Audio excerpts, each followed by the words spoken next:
As the 2023 Foreign Press Tour continues, the 14 African journalists have met with federal officials, U.S. international humanitarian and development agencies, and 2 members of the U.S. Congress. With the emphasis on deepening the U.S.-Africa ties, it is evident that the geopolitical competition between foreign powers like the U.S., China, and Russia is now shifting its focus to Africa.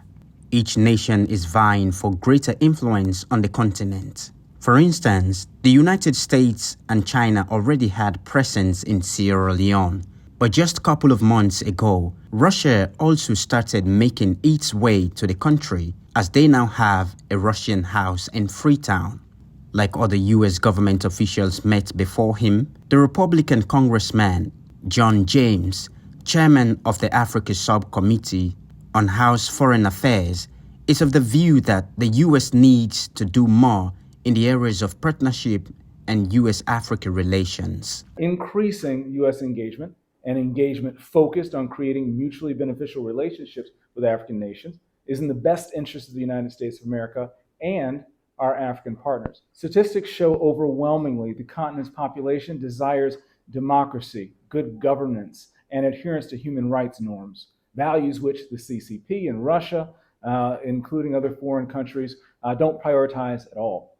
Increasing diplomatic, economic, and humanitarian cooperation between the U.S. and the continent will better suit both African and American interests.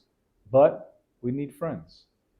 That's why in a world where America is no longer the only choice, we must put the effort in to becoming your first choice. We must, as President Teddy Roosevelt said, speak softly and carry a big stick. It is in our vital national interest to ensure that when nations have a choice between the CCP, Russia, or America, they choose America each and every single time. We want to be your first choice. And pursuing commercial diplomacy, making sure that we adequately resource our foreign service officers, making sure that we address the gaps, helping Africans in each nation address their particular concerns. Even though the United States, China, and Russia always acknowledge the need for Africa's liberation from poverty, but it seems like the continent is crucial to the economic and strategic interests of those foreign powers.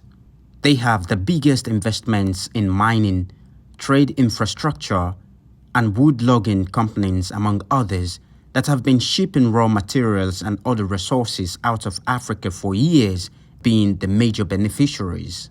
So Africa must encourage partnerships that promote mutual benefits, sustainable development, and preserve the sovereignty of all nations on the continent.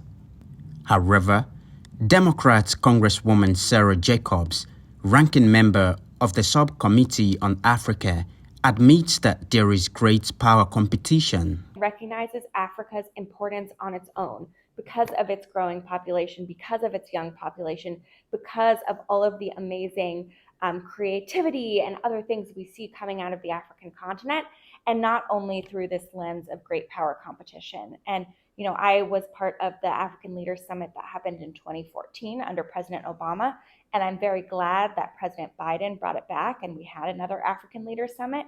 And I think that shows that there has been a long history of U.S. engagement with Africa, and that this isn't just about great power competition, it's about recognizing the importance of Africa for Africa's sake.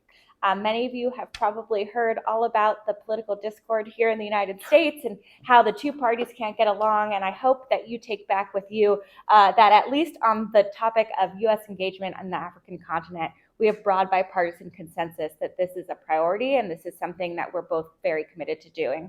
With the battle for influence in Africa heating up now more than ever, it is highly important for African nations to make informed choices that will shape the continent's future for sustainable development. Salifu Nakamara, AYV News in Washington, D.C.